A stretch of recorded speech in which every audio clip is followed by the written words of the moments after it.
Hello. Camera centered? I think the camera's centered. This is a review of the fourth Ace Attorney game. Excuse me. I've been a little under the weather lately. Just allergies, nose, that kind of thing. Anyway, fourth Ace Attorney game, Apollo Justice. Ba-bam.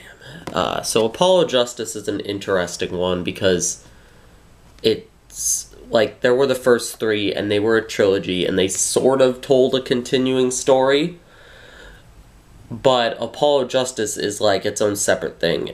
Apparently it was sort of intended to be like they kind of tried to reboot it with a new character, but apparently the game didn't sell well, so they kind of backtracked on that a little bit.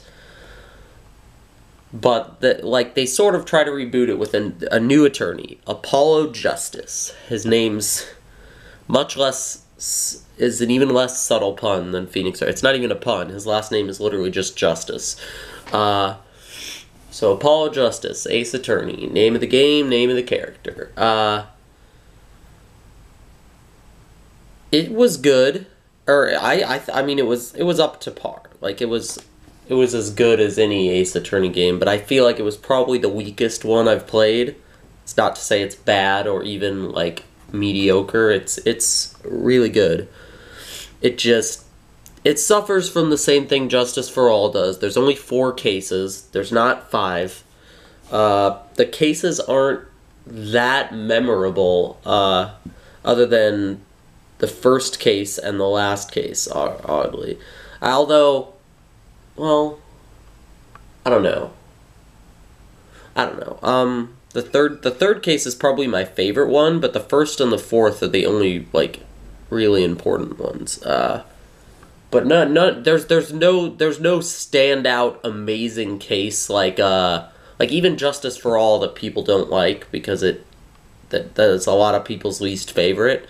Even Justice for All has case 4 with Matt on guard and all that. Like, that case is amazing. There's no standout amazing case like that in this game. But, so basically, Apollo Justice is an attorney, and Phoenix Wright does appear in this game, but he's had his attorney's badge revoked for 7 years. So he's not an attorney anymore. He hasn't been for 7 years. There's a 7-year time jump. He kind of he kind of takes an Apollo and mentors him. And it's also kind of a quest for redemption for Phoenix to get to bust the guy who made him lose his attorney's badge. Basically Phoenix lost his attorney's badge because and this is explained in the fourth case. The fourth case is the lore bomb drop. Basically, his attorney's license is taken away because he unknowingly presents false evidence that he was given. Like, he gets this evidence from this girl, and then he presents it, and it's fake evidence, and he gets caught and blamed for it when he didn't know it was fake evidence. He was just, which I mean fits because he's kind of a character that, like, he's known in the court for just bluffing and, like, presenting anything he can find, so that kind of bites him in the back. And you actually get to play that, like, trial where he does that, so it's kind of interesting to see. The Phoenix redemption arc is interesting in general. Even though this game is titled Apollo Justice, it feels like more of Phoenix's game as he hands the torch down to Apollo. Except for that they then reversed that when Apollo Justice didn't sell well, and then the 5th game has Phoenix Wright as a protagonist again, and there's just multiple attorneys, Phoenix, Apollo, Athena, just other characters, whatever. That's a different game. But it's actually interesting to go through the plot. There's a sort of mystery element, because when you first meet Phoenix, you meet him in the first case, and I'm just going to give my case 1 analysis right now, and this is why case 1 is interesting. Apollo comes into the courtroom, he's got his mentor there, Clavier Gavin. Phoenix is the one they're defending.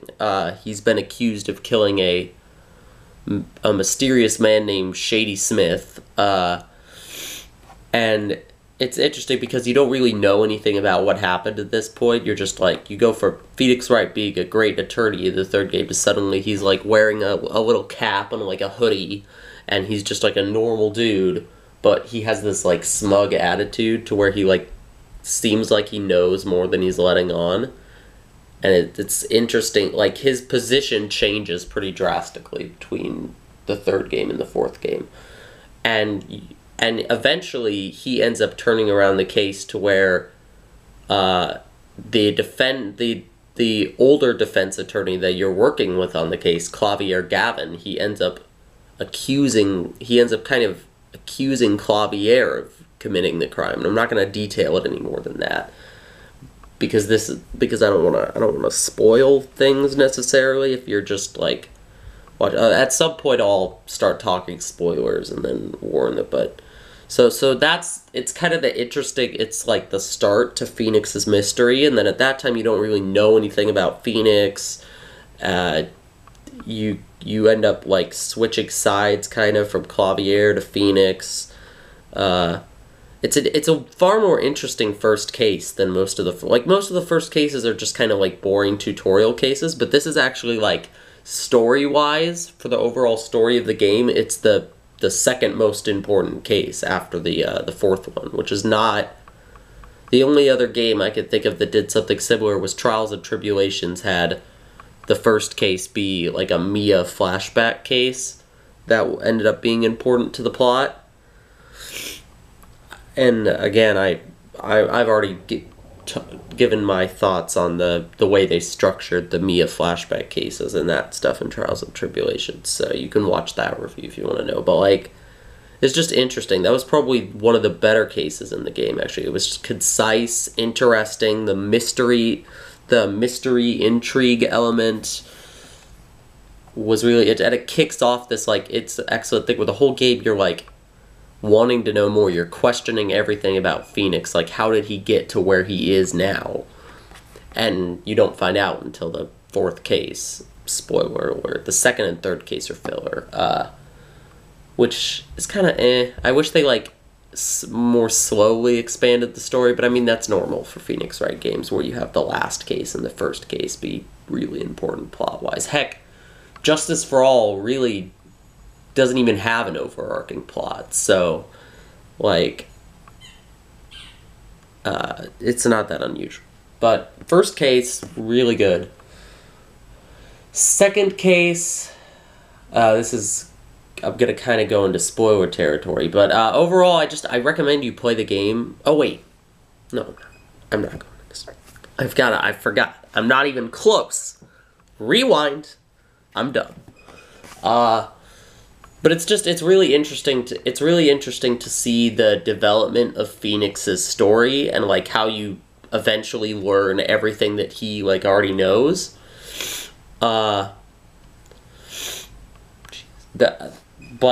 Gameplay mechanics, I should talk about that before I just jump into cases. So the story is really good, although it's not like Trials and Tribulations or even the first Ace Attorney tier, but it's a better overarching story than Justice for All, which didn't really have an overarching story, as I already said. But I mean, it kind of did, but it was more like ideas. It wasn't like a plot line that was followed with like certain recurring characters and stuff. It was kind of more like an idea thing, character development thing. So as for the gameplay, the gameplay's good. They bring back the like zoomed in investigation of items, like in the fifth case of the first game, where they had the case that was added in the American release where they had Emma Skye. They bring back her character as the investigator, and they bring back her investigation techniques along with it.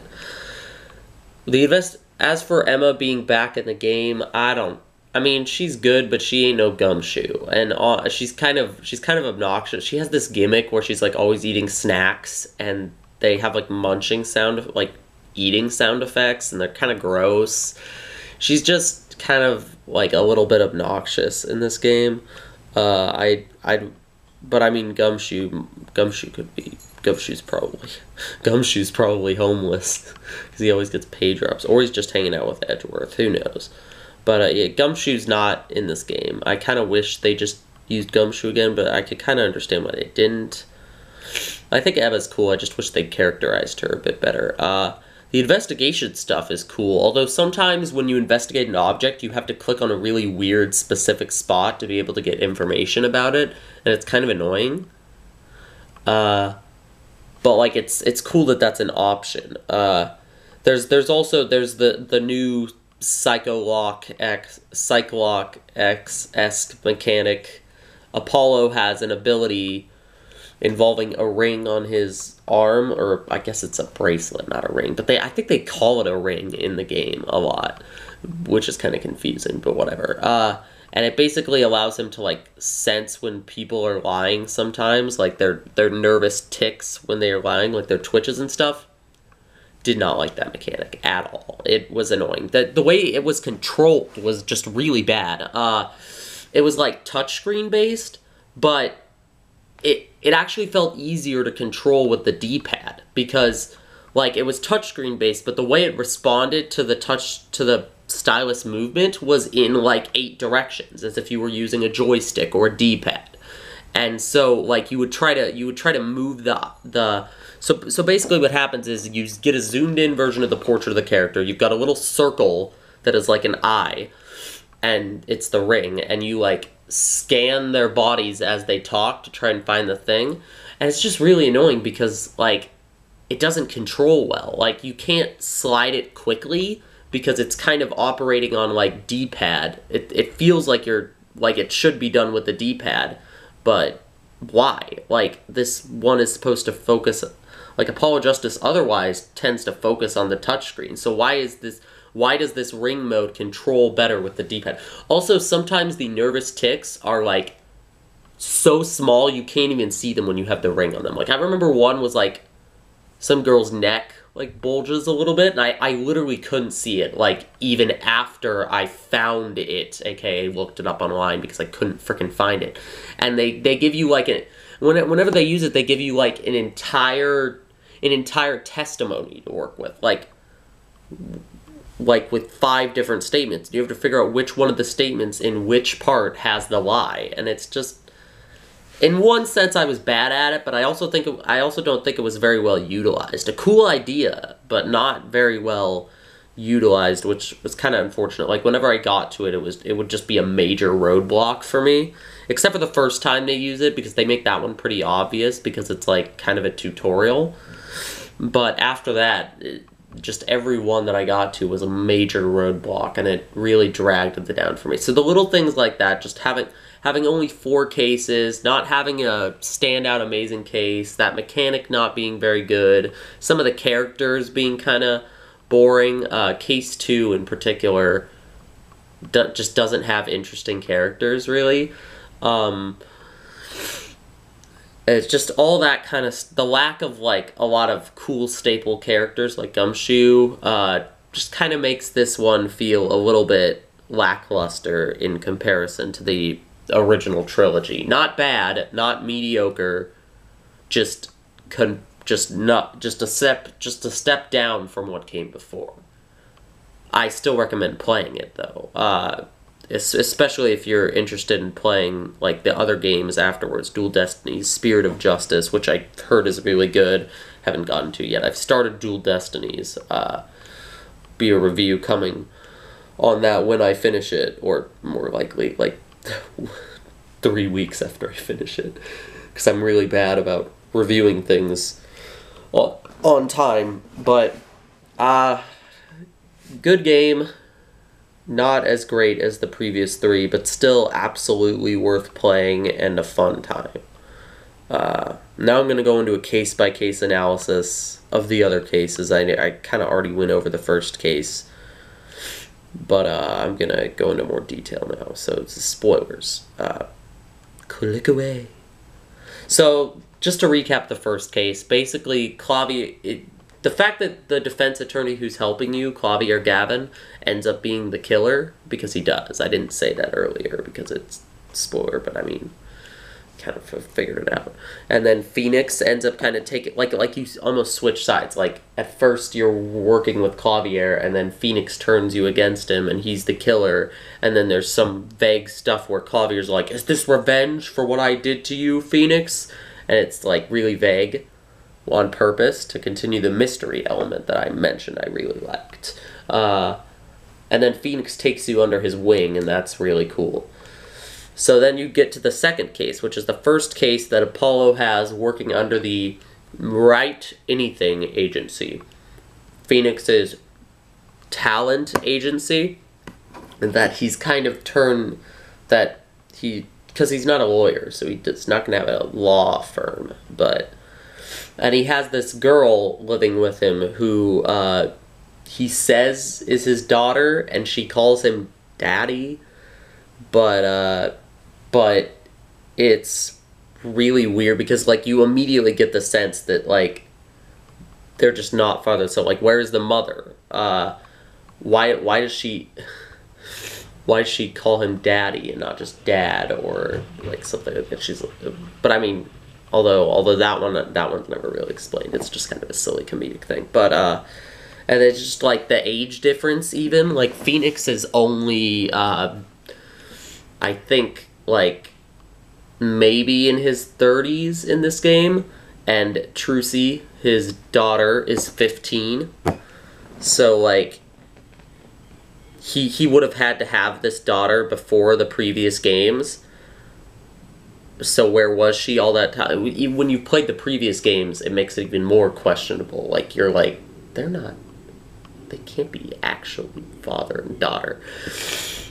And so you go, and that's part of the mystery. So you go into the second case. Trucy's kind of your assistant, your Maya, whatever. She's like this magician, and she does zany, kooky magic stuff with some magic panties, which is a weird anime thing, but it's kind of funny. Well, the way they do it, it's comedic, not creepy. And it actually ties into the case. There's a lot of things going on in this case. You start out trying to find this guy's noodle stand, so it's not even like a law case. It's just like Phoenix is like, hey, Apollo, help this guy, Mr. Eldoon, noodle spelled backwards, find his noodle stand. And you're like, okay, this is weird. But then you also have to help Trucy find the panty snatcher who's just been stealing people's panties, not like off of them, but like just kind of like when they are hanging them out to dry or something. I don't know. The whole thing is weird. So you have to do that. And then there ends up being a murder. I don't remember exactly at what point that happened. I really don't remember much about this case because it wasn't very interesting. But there's also... Oh yeah, there's also an incident where Phoenix gets like kind of hit by a car or something. There's like a lot of little incidents that you're investigating all at the same time that all end up tying into this murder that happens, and the person you're defending is a member of a mob family called the Katakis. He's really obnoxious, Walkie Kataki. He's like this punk kid. It's funny because you find out his family is actually trying to get out of the mob business, but Walkie is like, no, we gotta keep it real, G. Oh yeah, they have this gimmick where he talks like an annoying 90s cool kid. He's like, you gotta keep it real, G. You gotta home slice. It's pretty obnoxious. And then you have this girl who's his fiance who wants us to defend him. And so you just kind of investigate, do stuff, investigate the noodle stand. The noodle stand was at the scene of the murder, so that's how it connects. And then the panty snatcher ends up being one of the witnesses to the murder. And that forms one of the definitely the funniest segment in the whole game, because he's like what was his name? Wesley Snipes or something like that. He's just like this really pretentious student who has a secret like he's amazed by, he went to one of Trucy's magic shows and saw her magic panty trick and was just amazed by it or something, and so he like went around stealing panty. I don't really remember, but there's a great line in the courtroom that it all builds up to. And these panties, my friend, are the promised land, or something like that. Just like really silly meme stuff. So that's really the only thing that sticks out in my head about the case. The rest of it's pretty standard. You find out Walkie's fiance is the one who. You find out Walkie's fiance works at this clinic where Walkie was shot, or not where Walkie was shot, where Walkie was healed after being shot, and they pulled a bullet out of him, but then you find out the clinic really couldn't pull the bullet out of him, and his fiance was, like, keeping check on him to make sure he didn't find out. I don't really remember the details. It was a lot of crazy things, but his fiance ended up being the killer who killed the murder victim is the doctor at the clinic. I don't really remember why she killed him. I think he wanted to reveal that they didn't pull the bullet out and she didn't want to, so she killed him. I don't really remember, but she was like in the noodle stand and she shot him through the noodle stand, and that's why there was a big contention over what way the victim was facing when he got shot. So and where the bullet came from, and then that kind of like explains things. But I just don't remember the details because it was just not an interesting case. Like, just none of the... Walkie was annoying. The noodle guy's kind of funny, but a little weird. The panty snatcher guy is probably the funniest character. The mob people are kind of bland. It's interesting to see, like, more of Phoenix in this environment, and this is where you really get a sense of how weird Phoenix is now, and I do like that element, but it's such a minor part that I can't really say I like the case very much. It's not bad, it's just boring. So anyway, third case. So yeah, that's another thing. You've got 4 cases, and one of them's boring. Justice for All had kind of the same problem. I thought that the first case in that game was definitely a little boring, although it was shorter, so it wasn't as much of a problem. But third case, I really like the third case. It's set in a concert environment, which is actually the performers at the concert is I didn't mention this earlier, but Clavier's God dang it, have I been saying the character's name wrong the whole time? Okay, so there are 2 characters named Clavier and Christoph Gavin, and I think Christoph is the defense attorney that killed the guy in case 1. Not I'm pretty sure Clavier is the prosecutor, but, like, they get the names mixed up, because they both start with K, but basically I think Clavier is the prosecutor. Yeah, I've been saying it wrong this whole time. Ooh. And, of course, now I figure it out, like, after people are going to be real confused if they play this game after watching the review. Maybe I'll add something like a in the description or something. I don't know. But anyway, so Clavier is the prosecutor. He's Christoph's brother, and he's also the lead member of a band called the Gavineers that has recently had a #1 hit, and everyone in the band is like a law enforcement, is involved in law. Like Clavier is a lawyer, and there's another guy, I don't remember his name, but his hair looks like a torpedo. It's a really funny design. When he, like, moves around, the hair, like, bobs. It's really funny. But that guy, he's like a police guy or a detective or something, and so they're performing, and during they have a guest singer from another country. I don't remember the name. It was a fictional country named Lamiror. This European girl kind of wears a veil over her face. She like lost her memory, so she doesn't remember anything before a certain point. And she also has this blind pianist child, this virtuoso kid blind pianist that accompanies her. And so they're, like, performing at Clavier's concert, and while they're performing, Lamiror's trusted security guard gets killed while in Lamiror's room, and the blind pianist kid is blamed for the crime. So you're like, what? How can it be him? That's weird. But I mean, as usual, they give a bunch of evidence. This is a really complicated case, so I'm not going to detail, because, like, the murder happens, like, while Lamy Roar is performing, and there's this video of her performing that you have to watch all over and over again, which a lot of people complain about, but honestly, I didn't have a problem with it, because you can fast forward the video to the point where you need it to be. There's only a couple times where you have to watch the video through in its entirety, and besides, the video is interesting. They use it to, like, show off what the DS can do, because it's, like, 3D animated in certain parts, which the rest of the game uses, like, sprite work. So it's interesting to watch this cutscene, and it is a cutscene. Really the only cutscene in the game. They don't use cutscenes really until the Dual Destinies has cutscenes. But, like, before that, excuse me, I gotta pull my nose.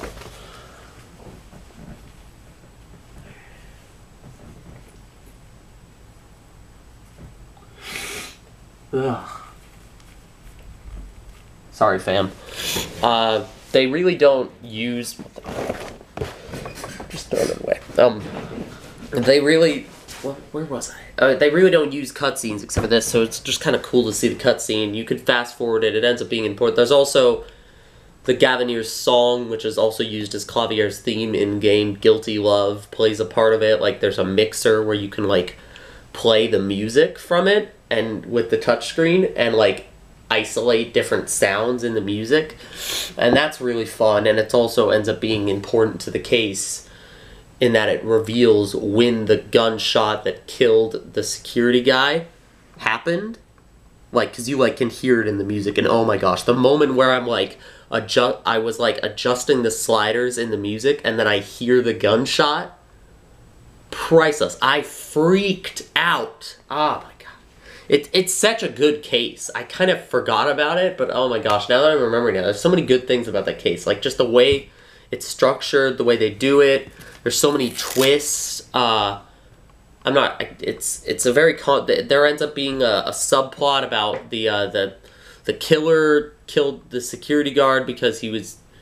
The security guy found out that the killer, who ends up being Torpedo Head Dude, was trying to smuggle in, I think Torpedo Head Dude works with the blind pianist kid to try and smuggle these, this material out of the country that Lamy Roar is from, and you're not allowed to take the material out of the country, and you get sentenced to death if you do. So I think the kid, like, helps him, and then he kills the guard because the guard finds out that they smuggled this mineral or whatever, or like substance out of the country, out of that country into America, and he, like, confronts him, and then so they have a lot of interesting, like, plot lines going on here. And Lamy, you still don't know, you never find out who Lamy Roar is, like, before she lost her memory, or you don't find out in that case. And so that's just a really interesting bit of info there. How long is this? 28 minutes. Jeez. Okay. And so then you have the fourth case. So third case is really good. Probably my favorite in the game, just in terms of, like, interesting complexity and, like, the different things, like the mixer, just cool gimmicks and stuff.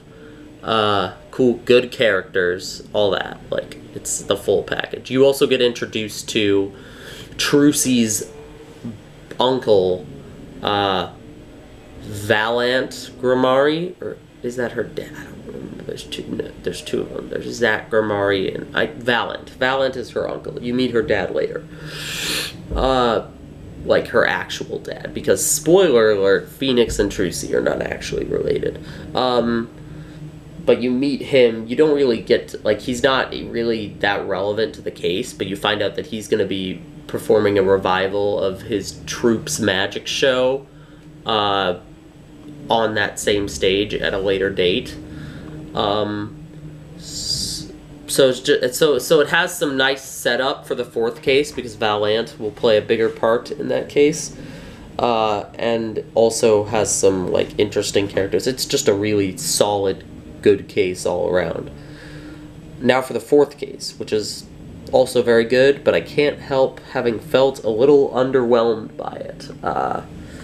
just because the fourth cases in the other games have been so amazing in the past. Like, the Edgeworth Manfred case in the first game was fantastic. The On Guard case in Justice for All was by far that game's best case.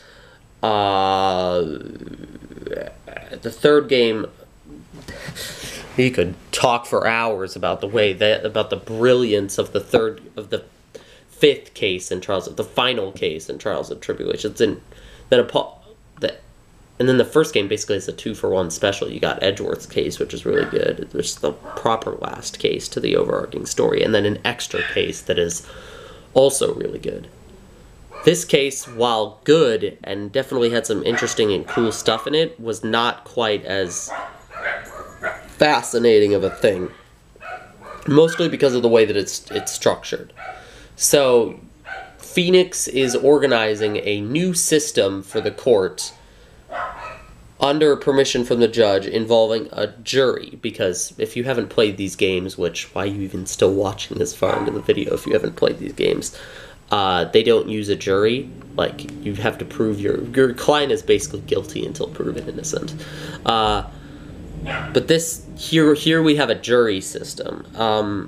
And Phoenix is setting it up. He gets to choose which case it applies to when they test it. And he chooses the murder of an artist. And his daughter is being accused of the crime. He was poisoned by his coffee. So Apollo has to investigate. You know, typical stuff. So he investigates, looks for clues. You find out the artist's name is Drew Measham. Drew, like drawing. Measham, he's a sham because he's a forger. Or more accurately, his daughter is a forger.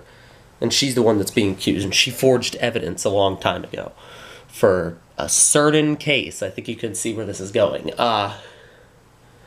So you have investigation, then you have a courtroom session, and then I believe it's when they reveal that it's when she, like, but then they're in the courtroom, it's a normal testimony. Then Vera, Drew's daughter, Vera Measham, gets poisoned by something. They don't really know how it happened. She's not dead. She just gets poisoned and, like, almost dies.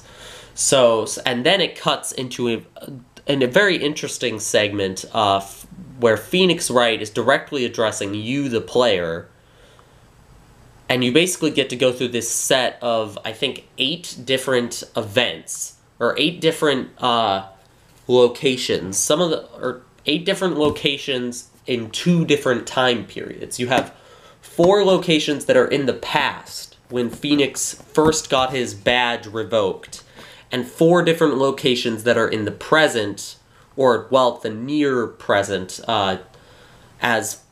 and you play as Phoenix in all of these situations, investigate. I thought that was one of the most interesting, interesting part of it. I don't even really remember much about the case before that portion.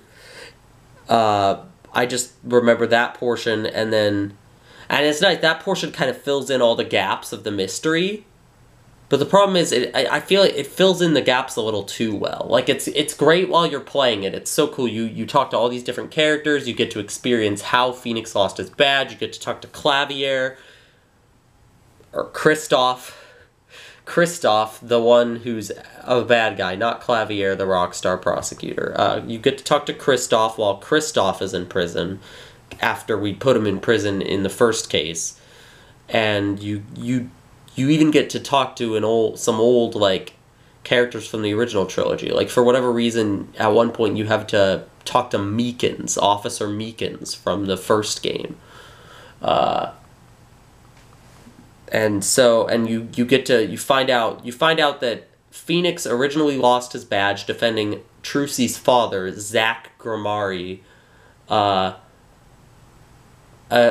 the murder of his mentor, Magnifi Grimari. And it's weird because Magnifi left a letter to both his 2 mentorees, Valant and Zach, telling them to kill him. Each of them to kill him. Or, like, cryptically. And so, it's like, which one of them killed him? And so Zach Zach claims he didn't kill him. Valent claims he didn't kill him. Zach has just ditched Christoph Gavin as his attorney. And so you're introduced to it. Phoenix is getting this new client. He's taking all the... He hasn't investigated himself. He's just taking all the evidence that Christoph gathered. Trucy comes up to him as a little girl, hands him a document that Christoph gave to her. You find this out over the course of things. That is a forged page of Magnifi's diary that frames Zach as the killer. Right? I think. No. It doesn't frame Zach as the killer. What am I saying? It frames Valiant as the killer, but Christoph went to Clavier, and so basically, and this isn't all revealed in Phoenix's segment. This is kind of revealed later. I'm basically saying the entire part of the game. So if you haven't played it, why are you still here? Basically, Christoph had Drew Measham, or Farrah Measham, forge the evidence for his client, Zach. Zach ditched Christoph as a defense attorney because he didn't trust him. He didn't know about the forged evidence. He didn't tell Christoph to do it. Christoph gets mad that he was ditched and decides to use the forged evidence as a trap for Phoenix Wright. He goes to his brother Clavier, the prosecutor on the case, tells Clavier, hey, Phoenix has some forged evidence.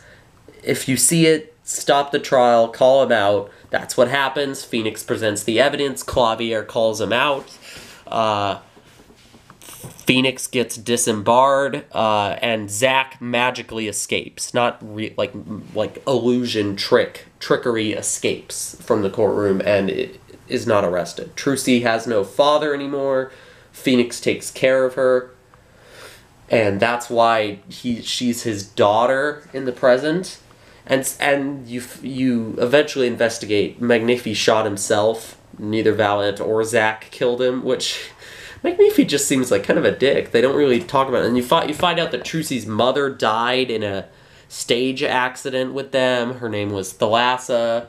And she also had another husband who may have been Apollo's father. So it's implied that Apollo and Trucy are siblings. But they don't know it. You find out that the man that was killed in the first case, Shady Smith, Shady, yeah, exactly, is an alias for it's actually Zach Grimari, and that explains why Christoph did the crime, because in the first case he didn't have a motive, he just did it, and so you don't know why. Sorry for that. So it's a really cool segment that fills in all the gaps and does some nice stuff. But the problem with it is after the segment you still have to do the trial session with Apollo. But it's now you've already had all the lore dropped. They literally drop 90% of the missing lore, completely solve the mystery in this very unique investigation segment where you switch between the past and the present. Oh yeah, and in the past and the present segment, they bring back Cyclops. And not just in one thing, almost every interaction in that set has Cyclops. So for a while, it feels like you're playing a Phoenix Wright investigation segment from the original trilogy. But then it goes back to Apollo in court, and you have to kind of sit through Apollo and the court, Apollo proving stuff that we already know to be true, and it just kind of kills the momentum a little bit. And then the case also ends really abruptly because you don't, unlike the other games, you never find decisive evidence to convict Christoph. You just find what it is you build up enough evidence and he's like, haha, you can't convict me. And then Apollo points out that they're using the jurist system this time. And now you see why Phoenix picked the jurist system for this case specifically, because he knew he wouldn't be able to get enough evidence on Christoph to convict him the normal way. So then Christoph freaks out, the jury votes him guilty, Christoph is sentenced to whatever. I mean, he might have already been sentenced to death for the first case, I'm not really sure. what more they could get out of it, but it's more about proving his client innocent than anything. And the day is saved. And I'll admit that when they revealed that it was the Juris system, because I had completely forgotten that the Juris system was a thing in this case, because the jurists weren't even, like, in the courtroom. They were, like, watching it on a video. So I completely forgotten, and then he says that, and I'm like, oh my gosh, that's why Phoenix picked the Juris system for this case. Ah! But that being said, it still, basically you have this awesome investigation segment, and then you have this relatively short trial segment of just figuring out what you already know that just very abruptly ends with, oh yeah, the jury's going to convict you anyway, so I don't need to prove anything. And I mean, it's a good ending. I can't help but feel the pacing was a little off on the case in general, which puts it below the great highs of the final cases in the previous 3 games, and overall leaves the full package of the game itself feeling a little underwhelming compared to the other 3, which is something that I've already mentioned. I already stated that was my opinion on the game, and I was basically just explaining why. So, good game. Third case is amazing. Fourth case has pacing issues, but is still really good. First case is really interesting, especially for a first case. Second case is kind of boring. You only got 4 cases. That's it. That's the package. I like some of the things they do with the mystery and, like, trying a different, like, strategy of storytelling. But overall, as a full package, I'd say this game is the worst one that I've played in the Ace Attorney series so far. Still play it, though. It's really good. This isn't really a negative review. This is more of a, just like, it's like slightly below the Ace Attorney average, which is still really good for just games in general. Visual novels in particular. I mean, I guess I haven't played that many visual novels. But yeah, that's my review of Apollo Justice, Ace Attorney. Arrivederci!